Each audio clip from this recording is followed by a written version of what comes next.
Hi, everyone. Today is June the 10th. It's a Friday. And I'm going to end this video actually by quoting from the New Testament.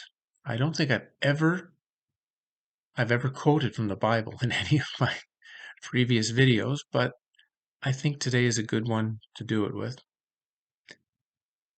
Its video is just to tell you that I'm going to be taking a summer break. Um, a lot of people have been wondering how I've been doing, and I'm fine, actually. I'm doing all right. It's just May was a really busy month.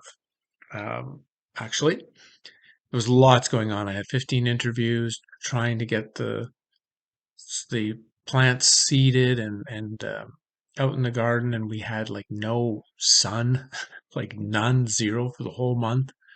So that was not good for the psyche.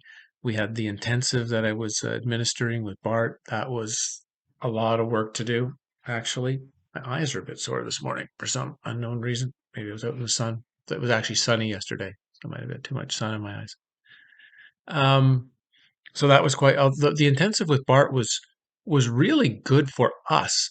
I'm not sure, everybody will have their opinion on how good it was for them, but for Bart and I, the intensive was really useful.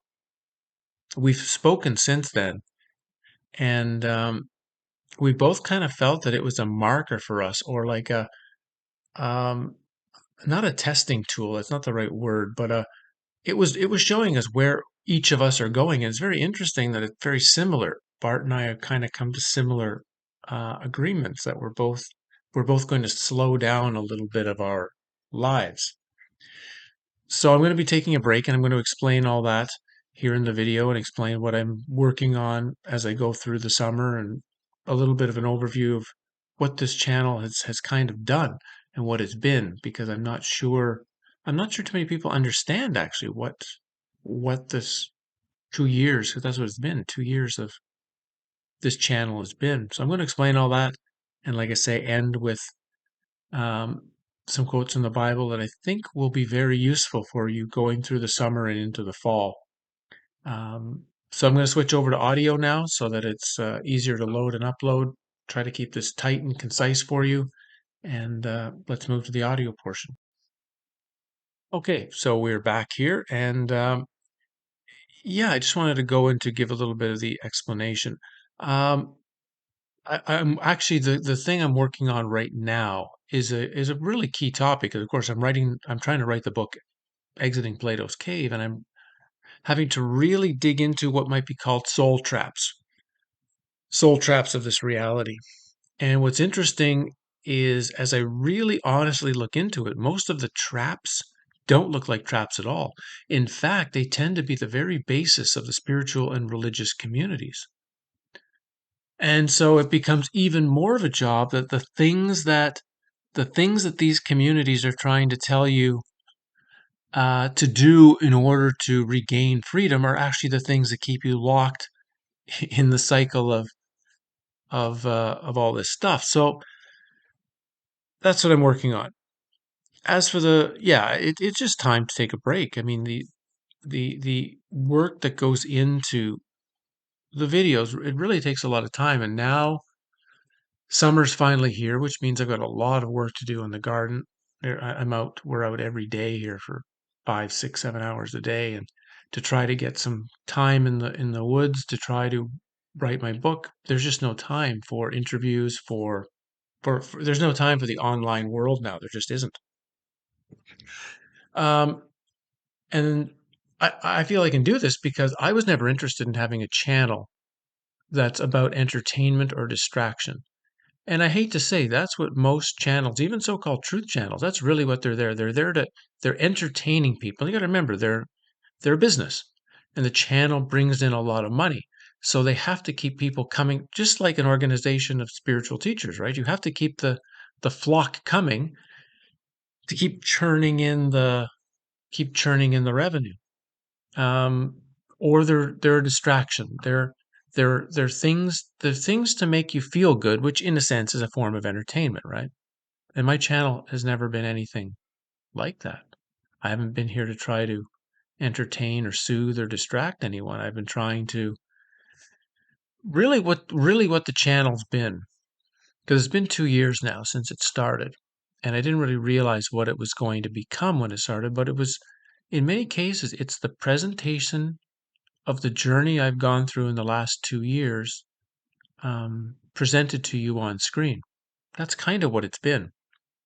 Now, not totally, of course. I mean, there's lots of parts of the journey in the life that you don't see, lots of things that are going on internally, but it's been an okay representation of that journey of as I go through another layer of the onion, another layer of of the labyrinth.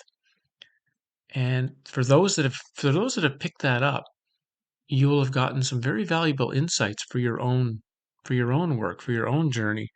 For anyone that's been trying to watch this as if I'm someone with all the answers or I'm someone that's perfect and I'm going to tell people what to do, well, you're going to have been um, you're not going to get what's actually here, which is partially seeing partially seeing reality through my eyes. That's kind of what it's been. And the channel has not been a happy message.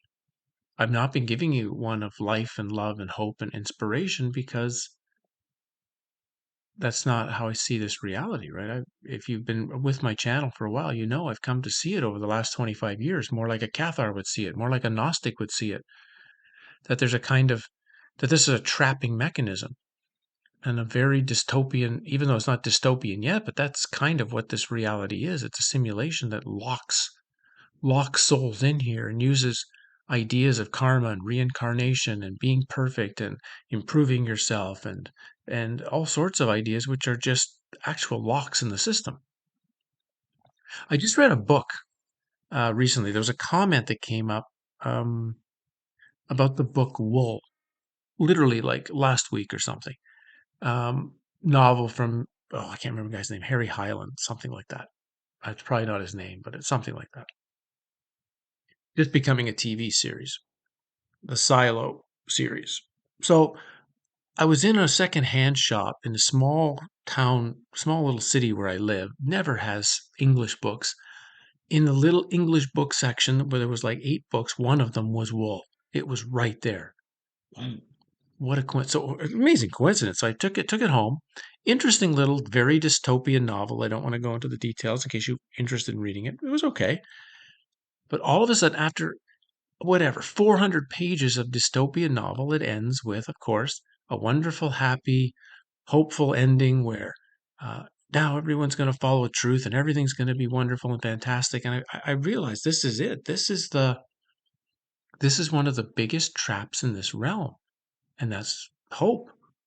This and you have to have it. You have to have hope. I mean, if you have a career and you have kids and you have a new house you're building and you have things you have planned, but you have to have hope. How could you function in your life the way it's structured without it? The way life is structured in our world, it's structured around people needing hope. That's kind of what religion is. Religion is a hope that in a sense, well, not so much this world, but it'll be better after you die. That after you die, you're going to have this fantastic, wonderful life with angels and harps, or oh, because you've been a good boy, then you come back here and you get to be an even better boy in the next one. You're going to be even more special and more important. It's all it's all hope about how the future's going to be. And if you have the option, take that option. It's nice, it's fun, it's enjoyable. But some people they want the truth. Some people see that the world is not the way that gets presented by everything, that it's much more like the way the Gnostics texts describe it, that this is a place of created by a demiurge, we're dealing with archons and demonic beings, that they feel that's more closer to the truth, and that therefore truth is going to be disillusioning. It dispels illusions. Illusions need to be ripped apart to know the truth. But as the saying goes, if you find truth, the truth will set you free.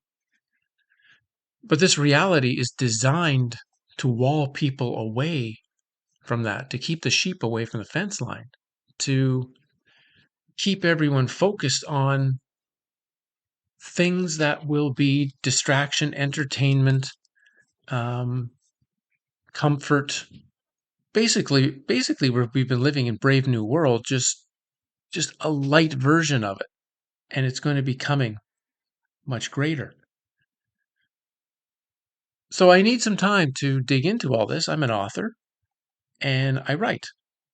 I'm not really a video guy. The videos have been, I, I mean, people have seemed to enjoy them, and I'm glad that you have. I've put a lot of time and effort into them, but it's not the same as writing, where you can take, I can take years. Falling for Truth took 8 to 10 years to write, crafting words on the page, doing a manuscript, throwing it in the garbage, redoing it, fixing this, change, and with a video, it's much more different than that. You talk and you either edit things out or do the whole video again. You don't really craft it. It's not really something like a book that gets things really, really the way you want to present them at the time. And a video is difficult as well because I get no feedback. When you talk with someone across a table, when you're having coffee with them and you say something and they don't understand or it doesn't make sense, they think, "What do you mean by that? Can you clarify that? I don't understand. Do you really mean this?" "Oh, no, no, I mean this," or "I'm trying to say this." It's clear in our own heads. I mean, just try it for fun. Speak into the camera. Like, don't post it or anything. Just speak into the camera what you feel, what you believe about stuff. Do this for a couple days. Just talk into the camera, save it. Then a couple days later, go back and watch it. And you'll kind of say, "Well, that doesn't make any sense. Why did I say it that way? That's not what I mean." And you'll see that the words that come out of your mouth, the way you present in conversation, what's in there doesn't come out the same way. And it's very much, I found it very much the same for me, that so often things come out that seem clear in my mind, but obviously don't come out clearly when I speak. And a lot depends on your energy at the time, how you're feeling, how if you're tired, if you're awake, if you're feeling good, if you're not feeling good. So my last couple of videos, which kind of got people a bit, I think, upset, or I don't know if the word's upset, but um, got people very, very disappointed, I guess, that I was presenting a non-happy view of the future, that I was presenting a non-happy, hopeful view that things are not going to be okay. And I don't change that view. That's how I see reality. I'm in one sense I'm lucky that I don't have all the things that I need to have a hopeful future to keep me going in the present. I don't have all the things that generally other people have. So I feel that I can actually be very much more clear in any moment to just look at things and make an opinion based on what I see right now, and that the future can be what the future is going to be, and I can share it and present it. And because I don't need it to be good, I don't need it to be bad, I don't need it to be left, I don't need it to be right. It can be where things are going to go.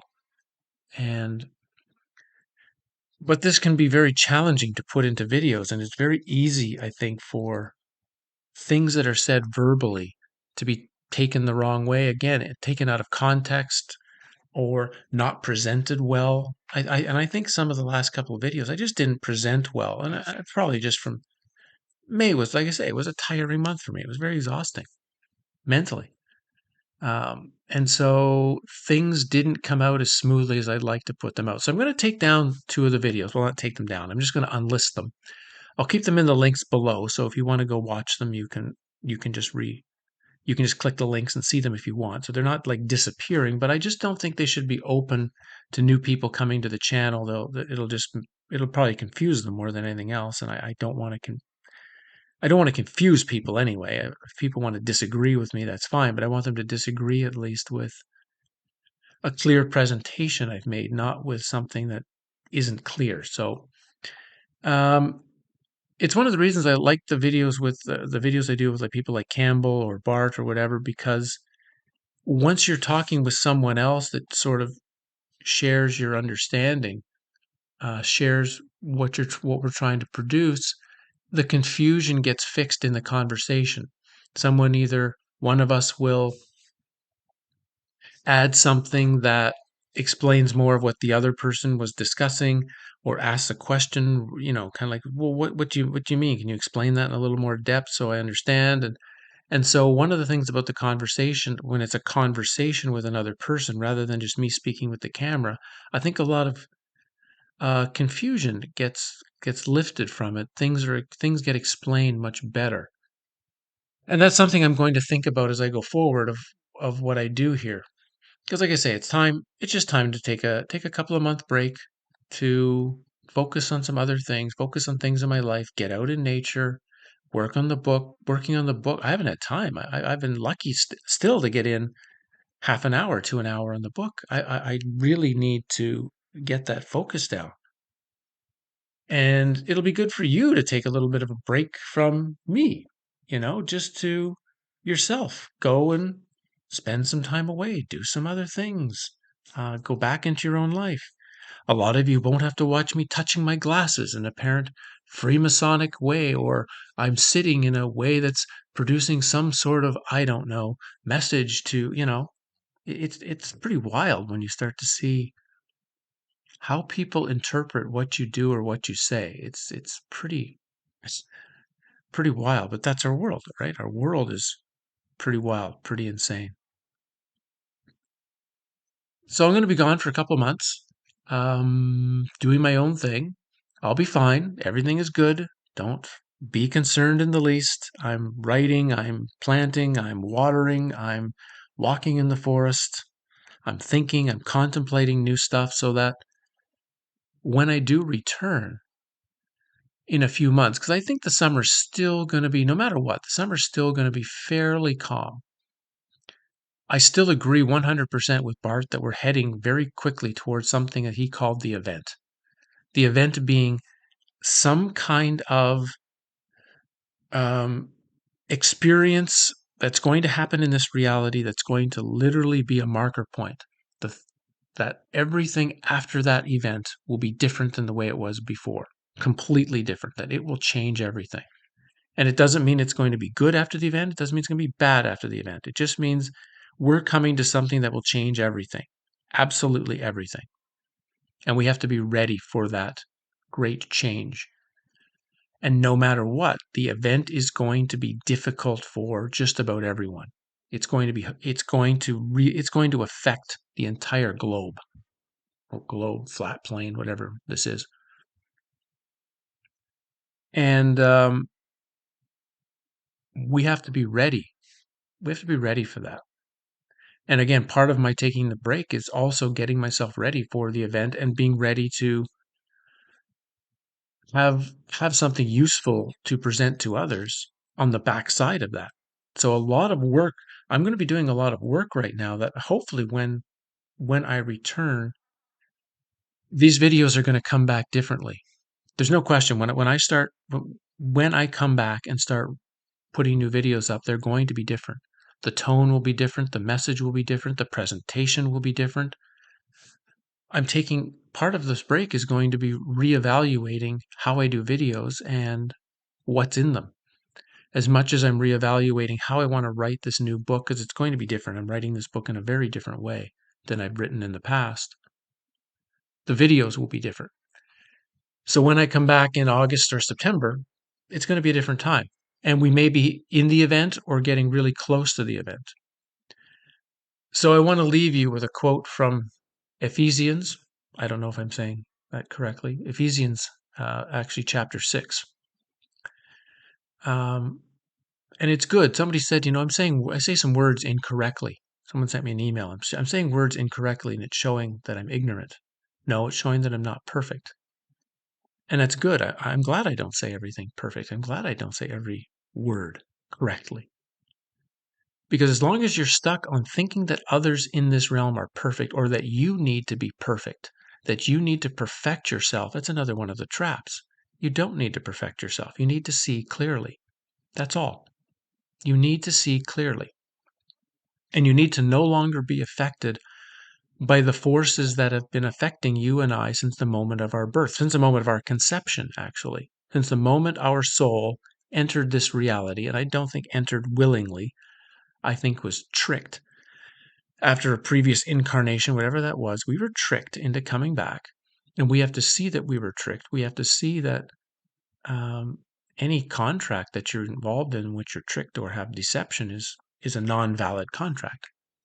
And we have to see that that's part of what's going on. And we are still being tricked and manipulated on a daily basis. Our perception is constantly being manipulated on a daily basis. So you don't have to perfect yourself. You just have to see clearly, and you have to reject all that is not true, all that is false, all that is being manipulated, all that is attempting to take you in a different direction. And so, because of that, I think this little quote from the New Testament in Ephesians, and I'll leave the link below so people can find it themselves if you don't have a New Testament at home and you want to follow along. It's in chapter 10. There isn't 10 chapters. Chapter 6 of Ephesians, section about 10 to 18. And what's interesting, I read the whole read the whole series of chapters before I presented this, and most of the rest of it is pretty much hogwash, actually. It's a whole bunch of junk about slaves and mothers and fathers, and it's all about control, actually. It's all about bowing to control, bowing to authority, bowing to the archons, bowing to the demonic beings who run this world. That's really what the whole thing is about, pretty much. But then you hit chapter 6, uh, chapter 6, section 10. And it changes. The whole tone changes. It changes to a place of spiritual strength, of this thing that's talking about spiritual armor. And it's really interesting because it just doesn't fit. There's no context from the way everything's been presented to that point to where you're getting to. So it's obvious for some reason everything before that has been rewritten, changed, added, altered. The whole first part of that should read completely differently. But it's really interesting that this ending section seems not to have been changed. It seems like it's in its original form. So you've got whatever that is, 5 or 6 pages of changed hogwash, but the end part of it remains. And so we have to take like any religious or ancient text or any spiritual text from the past, pieces of truth remain within it. And it doesn't matter whether it's stuff from Buddhist textures, from the Bhagavad Gita, from the New Testament, from whatever. There are pieces of clear wisdom in these things. The problem is it's been covered. It's been covered with garbage, and you have to remove the garbage, throw away the garbage, and keep the jewels. Keep the jewels that are there. So I'm sharing this with you because I think it's something that's going to be potentially valuable right now for what people are facing. And for sure, as we get closer to the event, these words will become quite valuable to all of us. So I will read them for you now. Finally, be strong in the Lord and in his mighty power. Put on the full armor of God so that you can take your stand against the devil's schemes. For our struggle is not against flesh and blood, but against the rulers, against the authorities, against the powers of this dark world, and against the spiritual forces of evil in the heavenly realms. Therefore put on your full armor of God, so that when the day of evil comes, you may be able to stand your ground. And after you have done everything, to stand. Stand firm then, with the belt of truth buckled around your waist, with the breastplate of righteousness in place, and with your feet fitted with the readiness that comes from the gospel of peace. In addition to all of this, take up the shield of faith, with which you can extinguish all of the flaming arrows of the evil one. Take the helmet of salvation and the sword of the Spirit, which is the Word of God, and pray in the Spirit on all occasions with all kinds of prayers and requests. With this in mind, be alert and always keep praying for all the saints. It is powerful. It is powerful. And of course, it's mentioning rulers, authorities, powers of the dark world. And these are being seen even more clearly now. And even though it's a simulation, even though it is a fictional world, it is presented to us as if it's very real. It is presented to us as if our free will matters. And so you have to see this world as a virtual reality game, but at the same time, you have to understand the game to navigate it. And the way out is not to play the game the way it's set up. That's a big part of, again, you don't perfect yourself. You see you're in a game, you see you've been tricked, and you choose to no longer play the game anymore. You no longer choose to accept the tricks. You no longer choose to accept the manipulation. You choose to stand in your own power, in your own knowledge, in your own wisdom, and go forward honestly, clearly, knowing that you'll make errors on your path. We learn from those errors, we course correct, and we can make ourselves more clear. And we remove the things that, and I'm going to get into this later on. This is something I'm working on. We remove the guilt and the shame and the disappointment from our life, not because it's bad, not because it's wrong, but because it's tricking us. And it will trick us later on. And I'm seeing now the life recapitulation is something completely different than I ever thought it was. I've done 2 of them. I've written about it. I've done video lectures about it. I now see actually it's a completely different thing than I ever thought it was, and even way more powerful than I thought. Now I know why you do a life recapitulation, and I'll share that as we go forward. But I need some time now to sit with myself, put on my own spiritual armor, focus, regain power that's kind of been drifted away from having my hand in so many pots at once.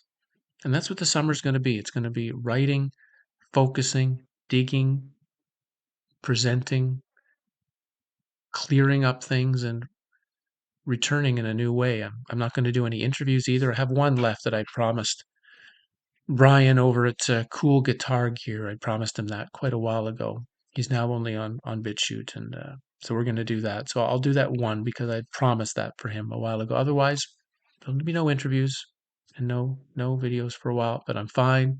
Everything's good. Um, Same thing. Stay clear. Stay focused. Stay ready. Stay alert. Stay ready for the unknown, but be clear in who you are. Be honest with yourself. Put on your spiritual armor. And thank you for following the last 2 years. It's been an interesting journey for myself and for this channel. For all your suggestions, your comments, your donations, your book purchases. And hopefully soon I'm going to have a new book that's going to be very relevant and very useful to where we will find ourselves and where we're headed. And hopefully I will also have something new to present to you, a totally new way of doing videos that I'm going to work on while I'm taking this break. Thanks again for everything. Thanks again for those of you who have joined the channel. There's a few of you that have been here for almost the whole of the 2 years. Thanks for being around, and I look forward to hopefully seeing a lot of you still here in August and September. I know I'm going to lose a lot by taking a break. I know a lot of people will move on to other things, forget about me, not be interested anymore. But for those of you who will be curious and pop back in, I'm looking forward to seeing all of you in a few months with hopefully a new perspective, a new way of going forward, and maybe if I go really well, with a new book for you. Have a good summer. Keep your spiritual armor on. Stay clear and honest. We'll see you in a bit. Cheers.